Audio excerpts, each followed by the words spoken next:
আমরা একটা কথা সবসময় শুনি, do not put all your eggs in one basket. এই প্রিন্সিপালটা কিন্তু ইনভেস্টমেন্ট অ্যাপ্লাই হয়। যদি আপনি চান যে ডাইভার্সিফাইড কোনো ফান্ড, সেটা হচ্ছে মাল্টি অ্যাসেট অ্যালোকেশন ফান্ড। মানে একটা ফান্ড মাল্টি অ্যাসেট, সেখানে ইকুইটি থাকে, ডেটও থাকে, অ্যান্ড গোল্ড বা রিয়েল এস্টেটও থাকে। তো এবার আজকে আমরা কি জানবো, মাল্টি অ্যাসেট অ্যালোকেশন ফান্ড কি, কেন ইনভেস্টমেন্ট করা উচিত, কাদের করা উচিত, আমরা কি রিটার্ন জেনারেট করতে পারি, অ্যান্ড ফাইনালি আমরা জানবো 2023-এর best multi asset allocation fund কি। আমরা ভালোভাবে ফিল্টার করব কিভাবে আমরা best multi asset allocation fund choose করতে পারি, সেটা জানবো। তো ভিডিওটি লাস্ট পর্যন্ত অবশ্যই দেখবেন। এবার আমরা জানবো মাল্টি অ্যাসেট অ্যালোকেশন ফান্ড কি অ্যান্ড কেন করা উচিত মাল্টি অ্যাসেট অ্যালোকেশন ফান্ড। দেখেন, মাল্টি অ্যাসেট অ্যালোকেশন একটা হাইব্রিড ফান্ড। এই ফান্ডে বলা হয়েছে মিনিমাম 3খানা অ্যাসেটে ইনভেস্টমেন্ট হয়। কি কি? ইকুইটি, ডেট, রিয়েল এস্টেট বা গোল্ড। তো নর্মালি প্রত্যেকটা ক্যাটাগরিতে মিনিমাম 10% ইনভেস্টমেন্ট করতে হবে। কত পার্সেন্ট? 10%। ধরুন ইকুইটিতে করলে মিনিমাম 10% থাকতে হবে, ম্যাক্সিমাম ওটা ফান্ড ম্যানেজার ডিসাইড করবে, depend on market condition. Debt ফান্ডও মিনিমাম 10%, বাকিটা ডিসাইড করবে কে? Fund manager, depend on condition, market condition. তারপর হচ্ছে গোল্ড বা রিয়েল এস্টেট, সেখানেও মিনিমাম কত থাকতে হবে? 10%। তো মিনিমাম 3খানা অ্যাসেট ক্লাসে, অ্যান্ড প্রত্যেকটা অ্যাসেট ক্লাসে মিনিমাম 10% থাকতে হবে, সেটাকে আমরা বলি মাল্টি অ্যাসেট অ্যালোকেশন ফান্ড। এবার কেন করা উচিত? একটা কথা বলি, আমাদের সব থেকে বড় চ্যালেঞ্জ কি জানেন? আমরা সব থেকে বেশি কি সংঘর্ষ করি জানেন? সংঘর্ষ করি প্রপার ওয়েতে ডাইভার্সিফাইড পোর্টফোলিও ক্রিয়েট করতে। অনেক সময় আমরা কি করি যে আমাদের কাছে সাফিসিয়েন্ট নলেজ থাকে না, মার্কেট নলেজ থাকে না, বা এডুকেশন থাকে না, আমরা কি করি? ডাইভার্সিফাইড পোর্টফোলিও ক্রিয়েট করতে পারি না। ডাইভার্সিফাইড মানে কি? প্রত্যেকটা অ্যাসেট ক্লাসে প্রপার ওয়েতে ইনভেস্টমেন্ট করা, ঠিক না? কারণটা হচ্ছে ডাইভার্সিফাইড যদি আমরা না করি, সেই ক্ষেত্রে আমাদের রিস্কের সম্ভাবনা বেশি হয়ে যায়। ধরুন কোনো একটা অ্যাসেট ক্লাসে আপনি ইনভেস্টমেন্ট করে দিলেন, ধরুন ইকুইটিতে সম্পূর্ণ টাকা ইনভেস্টমেন্ট করলেন, তাহলে রিস্ক বেশি থাকে। বা ডেট ফান্ডও করলেন, তো আপনার কি করা উচিত? ডাইভার্সিফাইড। তো ডাইভার্সিফাই করতে গেলে আমাকে ডিফারেন্ট অ্যাসেট ক্লাসে ইনভেস্টমেন্ট করতে হবে। সেটাই যদি আপনি করতে যান, আপনি যদি প্রপার নলেজ না থাকে, তো একটাই ফান্ড, সেটা হচ্ছে মাল্টি অ্যাসেট অ্যালোকেশন ফান্ড। সেখানে আপনার ডাইভার্সিফাইড পোর্টফোলিও ক্রিয়েট হচ্ছে, মানে ইকুইটিতেও থাকছে, ডেটও থাকছে, অ্যান্ড গোল্ড বা রিয়েল এস্টেটও থাকছে, ঠিক না? তো এটা হচ্ছে একটা সব থেকে বড় বেনিফিট, যে আপনি ডাইভার্সিফাইড অ্যাসেট অ্যালোকেশন আপনি করতে পারছেন। নর্মালি কি হয়, মার্কেট যখন বুল থাকে তখন ইকুইটি ভালো রিটার্ন দেয়। ডেট ফান্ডে কি, যখন ইন্টারেস্ট রেট অ্যাট্রাকটিভ থাকে তখন ডেট ফান্ডে ভালো রিটার্ন দেয়। আর গোল্ডকে আমরা সবসময় বলি কি? Inflation hedging return. তো সেই কারণেই আমি বলবো যে ডাইভার্সিফাইড যদি ফান্ড ক্রিয়েট করতে চান, তো সেই কারণের জন্য মাল্টি অ্যাসেট অ্যালোকেশন একটা ভালো অপশন। এবার অ্যাডভান্টেজ কি? মাল্টি অ্যাসেট অ্যালোকেশন ফান্ডের সব থেকে বড় অ্যাডভান্টেজ হচ্ছে ডাইভার্সিফাইড পোর্টফোলিও। দ্বিতীয়ত হচ্ছে কি? Steady return. মানে স্টেডি কনসিস্টেন্ট রিটার্ন যদি চান না, তো একটাই ফান্ড, সেটা হচ্ছে multi asset allocation fund. Plus হচ্ছে কম রিস্ক। অন্যান্য ফান্ডেও রিস্ক আছে, কিন্তু অন্যান্য ফান্ডের তুলনায় এই ফান্ডে মাল্টি অ্যাসেট অ্যালোকেশনে কম রিস্ক। এই তিনখানা সব থেকে বড় বেনিফিট যদি আপনি মাল্টি অ্যাসেট অ্যালোকেশন ফান্ডে ইনভেস্টমেন্ট করেন। এবার কথা হচ্ছে এই মাল্টি অ্যাসেট অ্যালোকেশন ফান্ডে কি রিস্ক অ্যাসোসিয়েট আছে। একটা কথা সবসময় আমরা মনে রাখি বা মনে রাখা উচিত, যখনই আমরা কোনো ফান্ডে ইনভেস্টমেন্ট করছি বা ক্যাটাগরিতে, আমাদের রিস্ক দেখা উচিত। তো এই ফান্ডে সব থেকে বেশি রিস্ক কি আছে? এই ফান্ডে আপনি বলতে পারেন যে ডাইভার্সিফাইড ফান্ড। তার মানে কি? ইকুইটিরও রিস্ক আছে, ডেট ফান্ডেরও রিস্ক আছে, তারপর হচ্ছে গোল্ড বা রিয়েল এস্টেটেরও রিস্ক আছে। তার মানে আপনার রিস্কটা ডাইভার্সিফাইড হয়ে গেছে। তো যদি রিস্ক ডাইভার্সিফাইড হয়, তাহলে সেই ক্ষেত্রে কি হবে বলুন তো? ওভারঅল রিস্ক কি হয়? কম হবে। ওভারঅল রিস্ক কম হবে, তো কেন? ডাইভার্সিফাইড। মার্কেট নর্মালি কি হয়, মার্কেট পড়লো, সেই ক্ষেত্রে বন্ড অ্যাট্রাকটিভ হলো, বা ডেট অ্যাট্রাকটিভ হলো, বা গোল্ড অ্যাট্রাকটিভ হলো, সেই ক্ষেত্রে রিস্কটা তো কম। কেন হচ্ছে ডিফারেন্ট অ্যাসেট ক্লাস ইনভেস্টমেন্ট হয়েছে, আপনার ইকুইটিতে ইনভেস্টমেন্ট হয়েছে, গোল্ডে ইনভেস্টমেন্ট হয়েছে, বা ডেটও ইনভেস্টমেন্ট হয়েছে। তো নর্মালি যদি আপনি একটা অ্যাসেট ক্লাস ইনভেস্টমেন্ট করতেন একটা ক্যাটাগরিতে, সেই ক্ষেত্রে রিস্কটা বেশি থাকতো। কিন্তু কম্পেয়ার টু আদার ফান্ড, এই ফান্ডে মাল্টি অ্যাসেট অ্যালোকেশন ফান্ডে আপনার রিস্ক কম, ঠিক না? সবসময় মনে রাখবেন ডিফারেন্ট অ্যাসেট ক্লাস ইনভেস্টমেন্ট হচ্ছে, তো তিনখানা অ্যাসেট ক্লাস ইনভেস্টমেন্ট হচ্ছে, তো তিনখানা অ্যাসেট ক্লাসে কম্বাইন্ডে রিস্ক হয়। তো সবসময় কি দেখবেন যে কোনো একটা অ্যাসেট ক্লাস ভালো দিচ্ছে, কিন্তু একটা অ্যাসেট ক্লাস খারাপ দিচ্ছে। কোনোদিন দেখেছেন যে গোল্ড, সিলভার বা বন্ড অ্যান্ড ইকুইটি সব একসাথে ভালো দিয়েছে? একদম না। কোনো বছর গোল্ড ভালো দিয়েছে, কোনো বছর ইকুইটি ভালো দিয়েছে, কোনো বছর আপনি দেখবেন যে ডেট ফান্ড ভালো দিয়েছে। তো আপনার তিনটা অ্যাসেট ক্যাটাগরিতে ইনভেস্টমেন্ট হয়েছে। তো নর্মালি অন্য ফান্ডের তুলনায় এই ফান্ডের রিস্কটা খুব কম। এবার আমরা জানবো কাদের ইনভেস্টমেন্ট করা উচিত এবং কতদিনের জন্য। সিম্পল একটা কথা বলি, যারা চায় কম রিস্ক নিতে plus steady return and consistent return, তাদের এই ফান্ডে ইনভেস্টমেন্ট করা উচিত, মাল্টি অ্যাসেট অ্যালোকেশন ফান্ডে।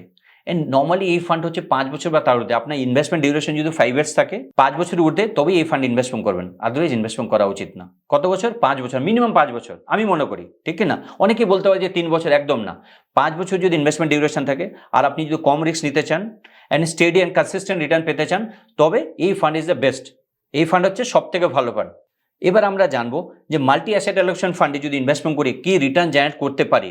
এন্ড 2023-এর সব থেকে বেস্ট বা ভালো মাল্টি অ্যাসেট অ্যালোকেশন ফান্ড কি। তো আমরা স্ক্রিনে গিয়ে দেখে নিব, আমরা কি দেখবো, আমরা ফিল্টার করে দেখে নিব কোন কোন ফান্ড কি করছে, ভালো পারফরমেন্স করছে, সেই অনুযায়ী আমরা বলবো যে কোন ফান্ডে ইনভেস্টমেন্ট করলে আমরা বেটার রিটার্ন পেতে পারি। তো আমরা একটা প্যারামিটার নিয়ে আলোচনা করব, ঠিক কি না, প্যারামিটার ওয়াইজ চেক করব। তো কি কি প্যারামিটার আমরা চলুন স্ক্রিনে গিয়ে দেখে নিই।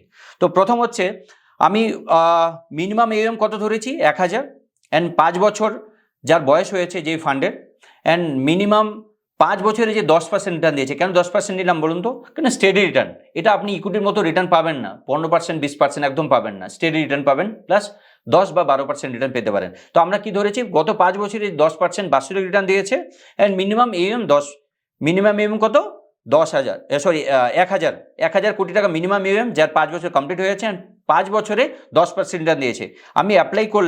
আমি যদি অ্যাপ্লাই করলে এই তিনখানে স্কিম আছে। প্রথম স্কিম আছে ICICI Pru multi asset allocation fund, দ্বিতীয়ত হচ্ছে HDFC multi asset allocation fund, তৃতীয়ত হচ্ছে SBI multi asset allocation fund. আমি প্রথমেই বলেছিলাম যে দেখেন এখানে লেখা আছে কি, প্রত্যেকটা এখানে large cap, mid cap, small ক্যাপও দিয়ে দিচ্ছে, মানে ইকুইটিতে কী কী পোর্শনস আছে, ঠিক আছে।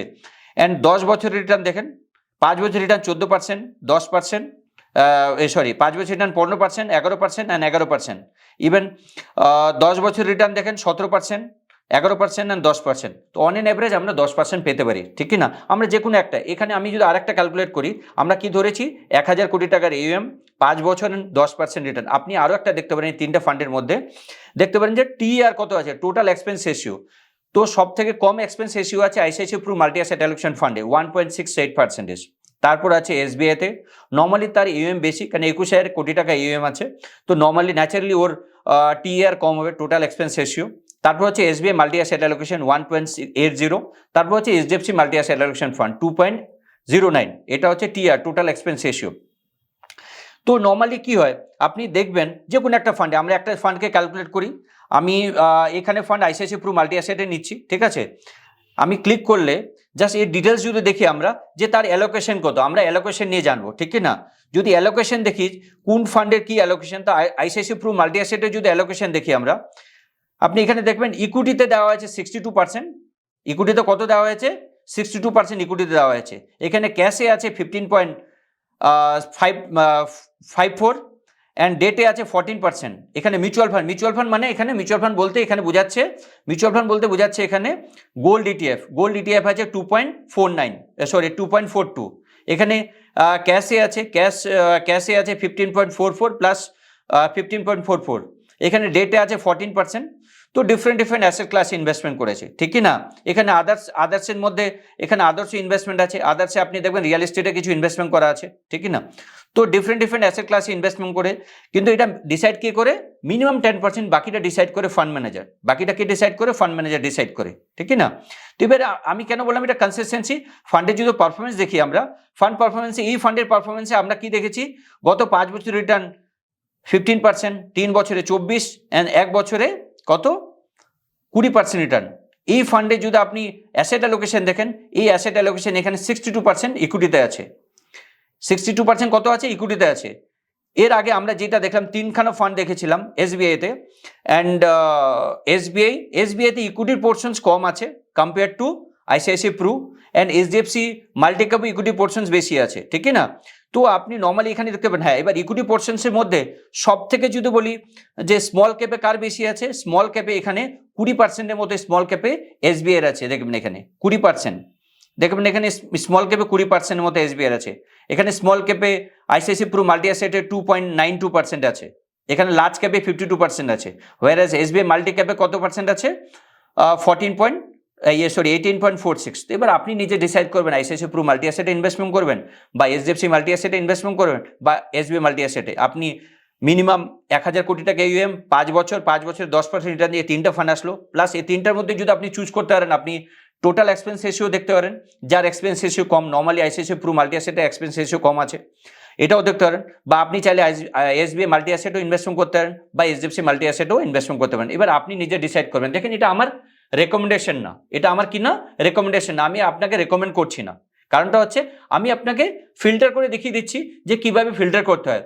আপনি আপনার যে রিস্ক অ্যাপাটাইট আছে, প্লাস রিস্ক টেকিং ক্যাপাসিটি আছে, সেই অনুযায়ী আপনি ইনভেস্টমেন্ট করবেন। আপনার যদি রিস্ক টেকিং ক্যাপাসিটি বেশি আছে অন্য ফান্ডে ইনভেস্টমেন্ট করবেন। আপনি যদি কম রিস্ক নিতে চান প্লাস স্টেডি রিটার্ন পেতে চান তো আপনি এই ধরনের ফান্ডে ইনভেস্টমেন্ট করতে পারেন। এবার আপনি নিজে ডিসাইড করেন বা আপনি চান যে আপনার যে অ্যাডভাইজার আছে তার সাথে কনসাল্ট করে ইনভেস্টমেন্ট করবেন, ঠিক কি না? বাট আমি একটা কথা বলবো যে কনসিস্টেন্ট যদি দেখেন গত 5 বছরে বা 7 বছর 10 বছরে এই তিনখানা ফান্ডে কনসিস্টেন্ট রিটার্ন দিয়েছে, এই তিনখানা ফান্ডের মধ্যে যে কোনো একটা ফান্ডও চুজ করতে পারেন, ঠিক না? সো আমার মনে হয় ভিডিওটি ভালো লেগেছে। যদি ভালো লেগে থাকে তো লাইক শেয়ার কমেন্ট অবশ্যই করবেন। কোনো কোয়ারিজ থাকলে, হ্যাঁ আপনি যদি আমার চ্যানেলকে এখনো সাবস্ক্রাইব না করেন তো অবশ্যই সাবস্ক্রাইব করুন। কারণটা হচ্ছে অনেকে ভিডিও দেখে কিন্তু সাবস্ক্রাইব করে না। যত সাবস্ক্রাইব করবেন আমাদের চ্যানেল তত বড় হবে, তত আমরা কি পাবো, মোটিভেট হবো, ভালোভাবে আরও প্রপার ওয়েতে ভালো ভালো ভিডিও নিয়ে আসতে পারবো। কারণটা যেখানে আমরা প্রত্যেক সপ্তাহে 2টো ভিডিও নিয়ে আসি, ইনফরমেটিভ ভিডিও, যেটা আপনার ফিনান্সিয়াল লাইফে অ্যাড অন কি করে, ভ্যালু অ্যাড অন করে। So thank you for watching this video, thank you.